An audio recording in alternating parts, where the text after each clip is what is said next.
बिस्मिल्लाहिर्रहमानिर्रहीम। आज का देर आमद बात करेंगे कंटिन्यूटी पिछले प्रोग्राम से ही जुड़ के जो हमने मीरपुर के हवाले से किया था, थाना तोताल के हवाले से। इंस्पेक्टर साहब की ऑडियो पूरी दुनिया में जा चुकी है और उस ऑडियो को सुनने के बाद आपको अंदाज़ा होगा कि हमारे ऑफिसरान, हमारा मुआशरा, सीटों पे बैठे हुए अहम लोग, मैं सबको नहीं कह रहा, चंद अहम लोग किस गलाजत में गिर चुके हैं, किस किस्म की गुफ्तगू करते हैं, किस तरह दीन इस्लाम का मजाक उड़ाते हैं और किस तरह से एक मजलूम या एक इंसाफ मांगने आने वाली लड़की के जज्बात से खेलते हैं और उसको जाने क्या क्या करने चाहते थे। वो उस ऑडियो में आप सुनना चाहते हैं।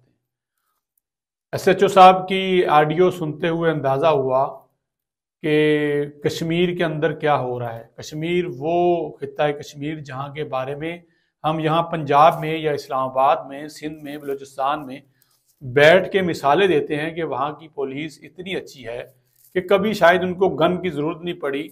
उनके पास एक स्टिक होती है और पुलिस जो है, पुलिस ऑफिसर मोस्टली अपनी गन के बगैर होते हैं।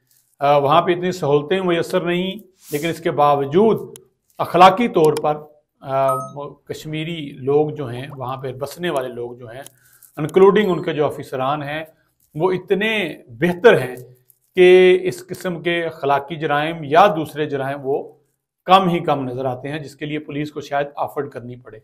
लेकिन एक नया चेहरा सामने आया है पुलिस इंस्पेक्टर की जानिब से और फिर एक जज साहब की जानिब से, जिन्होंने अपने व्हाट्सएप नंबर जो है उस पर तस्वीरें भी मांग ली, व्हाट्सएप चैट भी आ गई। वो भी मतमनी थे कि खातून उनसे कोई ताल्लुक बनाती, और खातून चूँकि ब्रिटिश नेशनल हैं, वहाँ की उनकी ज़्यादा लिविंग है, वहीं की शायद उनकी पैदाइश है, अगर मैं गलत नहीं हूँ, तो वो मुआशरा ज़रा बोल्ड कर देता है खातून को, मर्द को अपने राइट्स के हवाले थे।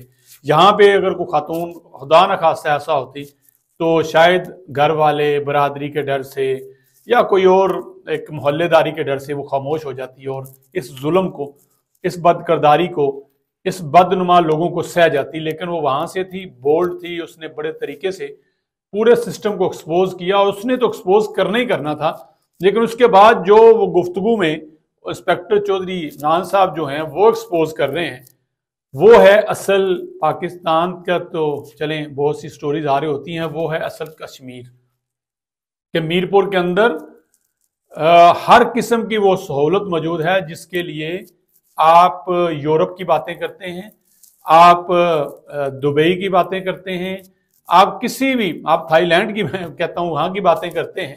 हर किस्म की सहूलत उन्होंने बताया कि मर्द भी मौजूद हैं, खवातीन भी मौजूद हैं, ख्वाजा साहब भी मौजूद हैं और हर वक्त उनके साथ खिदमत के लिए तैयार हैं। गुफ्तगू बड़ी नाजेबा है। मैं भी कोशिश कर रहा हूँ कि ऐसा कोई लफ्ज़ ना निकले मेरे इस व्लॉग को हर कोई सुन सके, लेकिन पूरे सिस्टम को एक्सपोज किया है। और डेफिनेटली जिस झिझक के बगैर इंस्पेक्टर साहब गुफ्तगू कर रहे थे और जिस झिझक के बगैर उन जज साहब ने अपना व्हाट्सएप नंबर लिख के दिया और चैट की, इससे लगता है कि ये बात पहली बार नहीं हुई।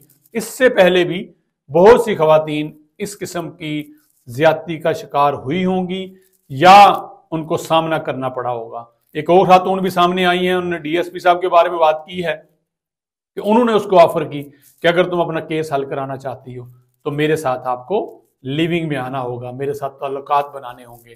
किस अंदाज में इंस्पेक्टर साहब बता रहे हैं कि हम जब हम इकट्ठे रह लेंगे, रिलेशन कायम कर लेंगे, तो उसके बाद हम नमाज जो है वो पढ़ेंगे। किस अंदाज में बूढ़ी गुफ्तगू कर रहे हैं, पूरे सिस्टम को बेनकाब कर रहे हैं। शायद ही उनने को वजीर छोड़ा हो, को मशीर छोड़ा हो और कोई ऑफिसर छोड़ा हो, उसके हवाले से वो बता रहे हैं।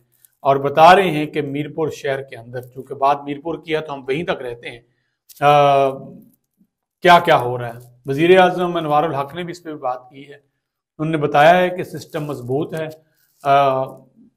गिरफ्तार कर लिया गया है, तहकीकात होगी।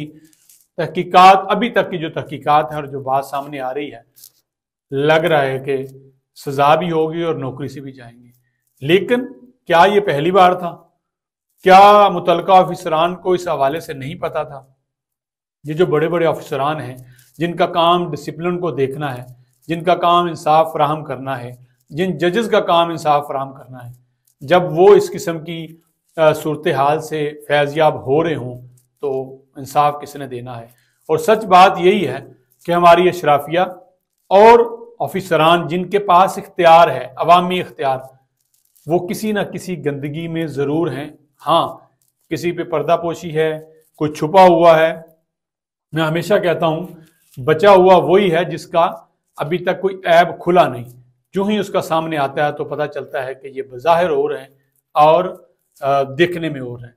एक और एग्जाम्पल जो है ये सामने आ गई कि मैं हर उस अपनी बहन, बेटी और खातून को कहूँगा कि आपके साथ जब भी कोई मामला ऐसा हो, आप कितने भी मजबूर हों, आप हिम्मत रखिए और इन जैसे चेहरों को एक्सपोज कीजिए। वक्ती तौर पे यकीनन आपको तकलीफ होगी, परेशानी का सामना भी होगा, लेकिन मुआशरे में बुराई ख़त्म करने के लिए हम सबको अपना किरदार अदा करना होगा। और वो किरदार ऐसे ही अदा किया जाता है, किया जाना चाहिए कि आपको लगे कि आपके साथ कोई ज्यादती कर रहा है, आप उसको हाईलाइट करें, दुनिया के सामने रखें। आज के सोशल मीडिया के दौर में इससे बेहतर इंसाफ करने वाला कोई नहीं। और यकीनन मीरपुर के इस वाक़े के बाद जिस किस्म की इंक्वायरी हो रही है, इन्वेस्टिगेशन हो रही है हाई लेवल पे, जब फैसला आएगा, अगर इमरान, अगर तो नहीं, अब तो यकीनन हो गया है वो गिल्टी हैं, तो उनको करार वाकई सजा देनी चाहिए। उसका असर ना सिर्फ कश्मीर में पड़ेगा बल्कि पाकिस्तान में तमाम जो पब्लिक सर्वेंट हैं उन पे पड़ेगा कि हमने किसी की बहन, किसी की बेटी को इस अंदाज में ट्रीट नहीं करना और इंसाफ करने वालों के साथ इंसाफ करना। आज के लिए इतना ही। अपना फीडबैक जरूर दीजिएगा। इजाज़त दीजिए। अल्लाह हाफिज़।